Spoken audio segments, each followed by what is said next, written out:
तुम रेस्टोरेंट से दूर नहीं रह सके, है ना? याद आई होगी ना शायद। उस वजह से वापस नहीं आया। यानी ये मेरे लिए नहीं आया, हो सकता है दोबारा जाए, शायद हमेशा के लिए। तुम्हारा प्लान क्या है, मैं जानना चाहती हूँ। सब कुछ कंट्रोल में है। बस बहुत हो गया, हमेशा कुछ ना कुछ छुपाया जाता है मुझसे। सच कहूँ तो मुझे भी पसंद नहीं है ये, लेकिन तुम्हें बचाने के लिए मुझे ऐसा करना पड़ता है, खामोश रहना पड़ता है। जवाहिर तारीखी नवादरात को बिल्कुल इसी मकाम से निकालने का इरादा कर रहा है और हम इस मकाम पर काम खत्म कर देंगे। उस शिपमेंट को उड़ाकर हम उसे बहुत बड़ा नुकसान पहुंचाएंगे। हाँ तो बताओ मेरे शेर, टेंडर की तैयारियां मुकम्मल हैं? हम थोड़ी देर में निकल रहे हैं। अगर हम ये टेंडर भी जवाहिर से छीन ले तो ये हमारे लिए बड़ी कामयाबी होगी। हम उसे हर तरफ से घेर लेंगे। चलो अब मेरे शेर, मुझे भरोसा है तुम पर।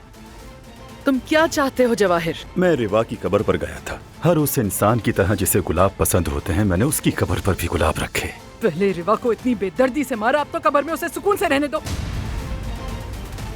मेरे लिए अहम है बारान काराबे। मेरा सबसे बड़ा ख्वाब उसकी कब्र पर फूल रखना है। जवाहिर! क्या जवाहिर ने रिवा को मारा है?